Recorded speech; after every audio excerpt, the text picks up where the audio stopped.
नमस्कार दोस्तों, stock market studies में फिर से एक बार आपको बहुत-बहुत स्वागत है। तो आज मैं फिर से आपके सामने कुछ इम्पोर्टेंस कंपनी का अपडेट शेयर करने वाला हूँ। तो वीडियो को पूरा लास्ट तक देखिएगा और अभी तक अपने चैनल को सब्सक्राइब नहीं किया तो ज़रूर कर लीजिएगा। कंटिन्यूअसली इन्फॉर्मेशन और अपडेट्स पाने के लिए चैनल के ऊपर बने रहिएगा। तो चलो देख लेते हैं कौन-सा कंपनी है इस वीडियो के अंदर। फर्स्ट जो कंपनी है जिसका नाम है केपीआईटी टेक्नोलॉजीज लिमिटेड। देखिए केपीआईटी टेक्नोलॉजीज के बारे में बात करूँ तो बहुत सारे लोगों को क्वेश्चन है, बहुत सारे डाउट्स भी है। और बहुत बार मुझे क्वेश्चन ये भी पूछा गया कि सर केपीआईटी टेक्नोलॉजीज के ऊपर अभी क्या करना चाहिए, क्योंकि कंपनी तो एक धमाका परफॉर्मेंस पहले ही कर चुके हैं। अगर मैं चार्ट पैटर्न्स के बारे में बात करूँ तो देखिए कंपनी के ऊपर कितनी लोअर साइड से कंपनी ऊपर जा रहा है। कोविड के टाइम से अगर बात करूँ तो कोविड में इसका प्राइस था सिर्फ 36 रुपीज और आज कहाँ पे है। आज इस कंपनी का जो लाइफ टाइम हाई है वो हो चुके हैं 1770 रुपीज के आसपास। तो कहाँ से कहाँ तक जर्नी हुआ आप देख सकते हैं। और इस जर्नी सिर्फ डायरेक्टली नहीं हुआ, कभी कभी यहाँ पे कफ विथ हैंड पैटर्न्स बना, जहाँ पे मैंने एंट्री लिया था, टारगेट अचीव हुआ। फिर से यहाँ पे एक रेंज बना था। उसके बाद मैंने आपको ये बताया कि मुझे 30% टारगेट के बाद में प्रॉफिट बुक करूंगा, तो मुझे यहाँ पे 30% के आसपास टारगेट मिला।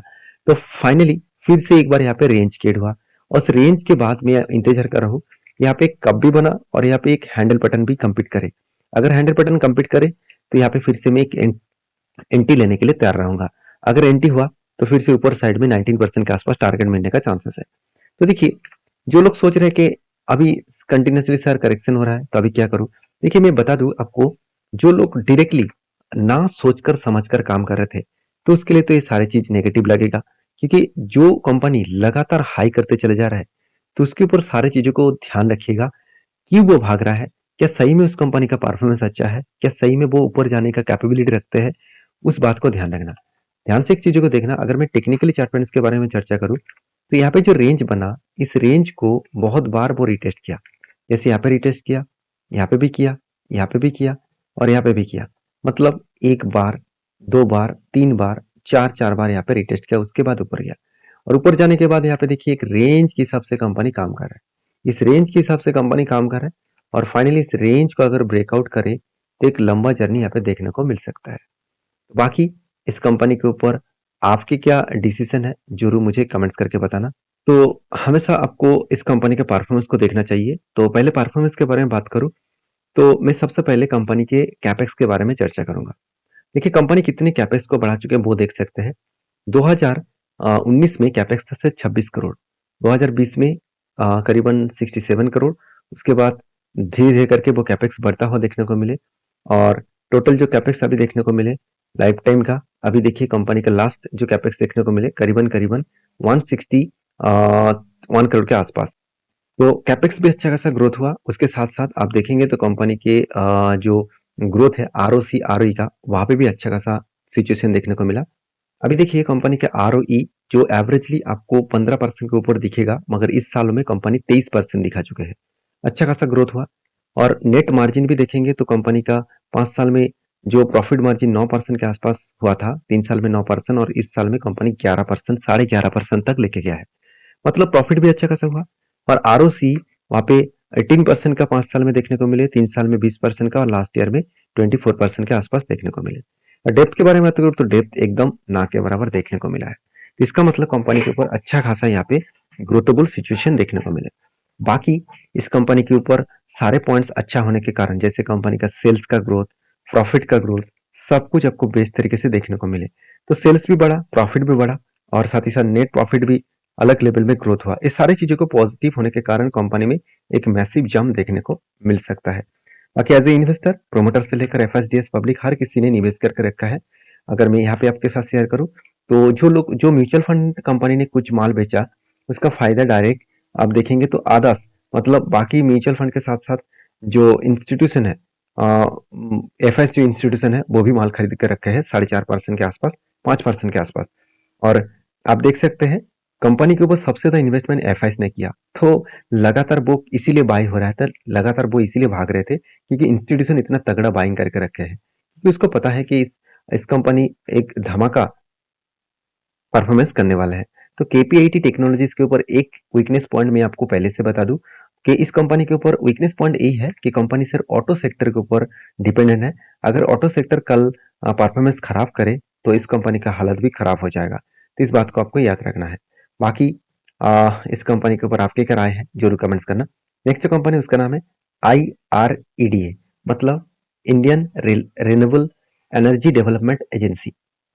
तो IREDA के ऊपर बारे में बात करूं तो कंपनी के ऊपर एक पॉजिटिव पॉइंट यहाँ पे मुझे देखने को मिला, वो है इस कंपनी के ऊपर इस चीजों को देखेंगे तो मार्केट कैप वाइज इस कंपनी एक बहुत बड़ा कंपनी है और कंपनी एक फाइनेंस कंपनी है। अगर इसका कंपेयर के बारे में बात करूं तो जितने सारे फाइनेंस कंपनी है और वो भी टर्म्स लीडिंग इंस्टीट्यूशन जो है उसके बेसिस में IRFC नंबर 1 है, पावर फाइनेंस नंबर 2 में है, REC नंबर 3 में है। उसके बाद जिसका नाम दिखेगा उसका नाम है Indian renewable energy company, sorry Indian renewable जो डेवलपमेंट एजेंसी। तो ये जो कंपनी है ये भी एक फाइनेंस कंपनी है। तो इसका क्वार्टर रिजल्ट कुछ अलग लेवल में आपको देखने को मिलेगा। सेल्स बहुत शानदार दिखा, इस बार भी हाईएस्ट सेल्स देखने को मिले। एक्सपेंस को कंट्रोल करने के बाद कंपनी का नेट प्रॉफिट 200 करोड़ से 350 करोड़ के आसपास देखने को मिला। तो नेट प्रॉफिट अलग लेवल में यहाँ पे ग्रोथ होता देखने को मिले और कंपनी के जो एनपीए है वो भी कुछ इस तरीके से धीरे धीरे करके कम होता देखने को मिले।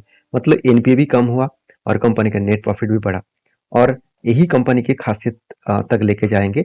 और मजेदार बात ये है इस कंपनी के जो बैलेंस शीट है वहां पे आप देखेंगे तो कंपनी के रिजर्व जो लगातार बढ़ता हुआ देखने को मिला है, उसके साथ साथ बोरिंग्स भी लगातार बढ़ता हुआ देखने को मिले।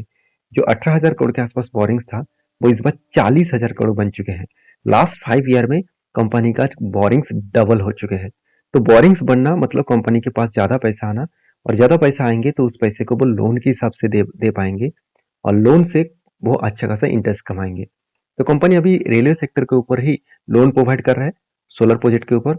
और कंपनी का ये भी टारगेट है कि वो प्राइवेट प्लेयर्स को भी लोन देने वाला है और साथ ही साथ रिटेल ट्रेडर्स को भी लोन देने वाला है, मतलब आम व्यक्ति को भी लोन देने वाला है अगर सोलर प्रोजेक्ट के ऊपर वो घर में सोलर प्रोजेक्ट लगाना चाहे तो इस सारे कारण के वजह से कंपनी के ऊपर अपकमिंग टाइम्स में अच्छा खासा ग्रोथ आने का चांसेस है। शायद इसीलिए इंस्टीट्यूशन भी इस कंपनी के ऊपर अच्छा खासा निवेश किया।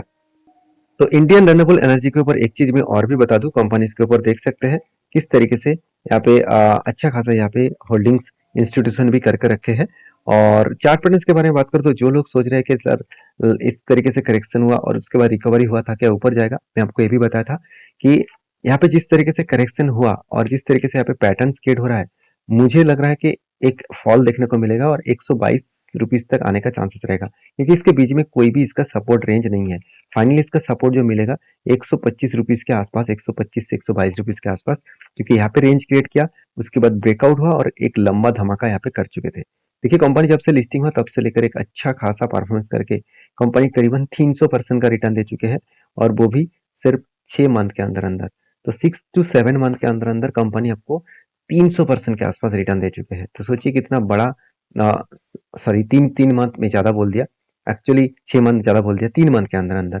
तो और दिसंबर से लेकर फरवरी तक, तो इस तीनों मंथ के अंदर अंदर कंपनी 300% के ऊपर रिटर्न दिया। तो जो इस तरीके से फॉलिंग देखने को मिला है तो मेरे हिसाब से करेक्शन और भी होने का चांसेस है। तो जो लोग टॉप लेवल में बाई करके रखे हैं, आप किस बेसिस में बाई किया है जरूर मुझे कमेंट्स करके बता सकते हैं। हाँ, एक चीज मैं जरूर कहूंगा, कंपनी में फ्यूचर में ग्रोथ होने का चांसेस जरूर रहेगा। फिर भी गवर्नमेंट कंपनी है तो कुछ भी हो सकता है। सरकारी कंपनी में ज्यादा भरोसा करना भी बेकार होगा क्योंकि आज गवर्नमेंट जो है वो कुछ अलग लेवल का सोचते हैं और दूसरे कोई गवर्नमेंट आ जाए तो वो कुछ अलग लेवल का सोचेंगे। तो गवर्नमेंट कंपनी का हालत हमेशा चेंजिंग होता रहता है। तो नेक्स्ट जो कंपनी उसका नाम है एफएल इंडिया लिमिटेड। तो आईटी सेक्टर का कंपनी है और इस कंपनी का खासियत ये है कि कंपनी का बेस्ट परफॉर्मेंस आपको देखने को मिलेगा। तो परफॉर्मेंस के वाइज बात करूं तो कंपनी का आरओई, रिटर्न ऑफ इक्विटी 33%, 24% और 16% के आसपास देखने को मिला। एक बेस्ट तरीके से रिटर्न ऑफ इक्विटी और रिटर्न ऑफ कैपिटल एम्प्लॉयड आपको देखने को मिला है। और डेप्थ के बारे में बात करें तो डेप्थ एकदम ना के बराबर है और कंपनी का प्रॉफिट मार्जिन भी 20% के आसपास एवरेज देखने को मिला। तो जो कंपनी का इतने सारे पॉइंट्स इतना शानदार है, क्या उस कंपनी के ऊपर नेगेटिव पॉइंट्स आपको मिला? बिल्कुल नहीं। उसके साथ साथ आप ये भी देखेंगे कंपनी के क्वार्टरली रिजल्ट जो पिछले सालों की तुलना से इस बार हाईएस्ट रिजल्ट देखने को मिला, हाईएस्ट सेल्स देखने को मिला। एक्सपेंस को भी कंपनी कंट्रोल में रखे, उसके बेसिस में कंपनी का नेट प्रॉफिट 69 करोड़ से 77 करोड़ तक देखने को मिला। इसका मतलब एक अच्छा खासा हाई लेवल का कंपनी का नेट प्रॉफिटेबिलिटी देखने को मिला है। तो मैं जरूर कहूंगा इस कंपनी के ऊपर आप फोकस रखिए, अच्छा खासा हाई लेवल का एक प्रॉफिटेबिलिटी ग्रोथ यहाँ पे देखने को मिलेगा। तो उस बेसिस में कंपनी का आप टेंट होने का भी चांसेस रहेगा। तो किस तरीके से अपटेंड हुआ वो मैं आपके साथ यहाँ पे टेक्निकली बात करूँ तो कंपनी के ऊपर मुझे एक ट्रेड मिला था। कुछ इस तरीके से पैटर्न्स बना था, शोल्डर कम हेड कम शोल्डर। फाइनली ब्रेकआउट हुआ और बहुत टाइम यहाँ पे इंतजार कराया, नीचे भी आए थे, इस सपोर्ट को रिटेस्ट किया, उसके बाद ऊपर जाकर टारगेट पे अचीव किया। तो देखिए हमेशा आपको एक बात को ध्यान रखना होगा कि हम लोग सोचते हैं कि जब भी एंटी बनता है उसके बाद डायरेक्टली टारगेट हो जा रहा है, तो ऐसे होगा नहीं। टारगेट डायरेक्टली कभी नहीं देता। मार्केट हमेशा बायर सेलर के ऊपर डिपेंड करके काम करता है। तो बड़े-बड़े जब इंस्टीट्यूशन बाय करते हैं, तो वो हमेशा सस्ते प्राइस में खरीदना चाहेंगे। तो उसके लिए कंपनी को नीचे लेके आए और यहाँ पे बाय करना स्टार्ट किया और उसके बाद ऊपर जाकर टारगेट अचीव हुआ। तो देखिए फिलहाल के लिए मैं इस कंपनी के ऊपर कोई डिसीजन नहीं लिया हूँ, क्योंकि यहाँ पे नीचे आया और यहाँ से रिवर्सल करे तो एक पैटर्न फिर से बन सकते हैं। तो उसके लिए मैं इंतजार करूंगा, जब पैटर्न कंप्लीट हो तो मैं कुछ डिसीजन जरूर लूंगा, क्योंकि यहाँ से अगर रीवर्क करे और इसको ब्रेकआउट करे तो एक लंबा सा कप विद हने पैटर्न बनने का चांसेस है, और इसको ब्रेकआउट करेगा तो एक बड़ा धमाका होने का चांसेस रहेगा। बाकी आपके क्या ओपिनियन है जरूर मुझे कमेंट्स करके बताना। नेक्स्ट जो कंपनी उसका नाम है, आप देख सकते हैं, मनरोमा इंडस्ट्रीज लिमिटेड। तो मनरोमा इंडस्ट्रीज लिमिटेड के बारे में बात करूं तो इस कंपनी की जो अपडेट है, उस अपडेट के बारे में बात करूं तो कंपनी के ऊपर एक धमाका परफॉर्मेंस देखने को मिला। 900 की कंपनी आज 2000 में चल रहा है, मतलब आपका फंड डबल कर चुके जो लोग निवेश करके रखे थे। उसके साथ साथ कंपनी की एक एक्स्ट्रा बेनिफिट भी आपको मिलेगा, वो है स्प्लिट का। तो 10 का फेस वैल्यू आपको ₹2 में दिखेगा, इसका मतलब हर एक के बदले आपको 5 शेयर मिलने वाले हैं। वो भी कब मिलेगा? मार्च के 7 तारीख को इस बोनस आपको सॉरी स्प्लिट आपको मिलने वाला है। तो ये था कुछ कंपनीज का अपडेट। वीडियो में जानकारी अच्छा मिले तो प्लीज लाइक करना। मिलते नेक्स्ट वीडियो में, तब तक के लिए धन्यवाद।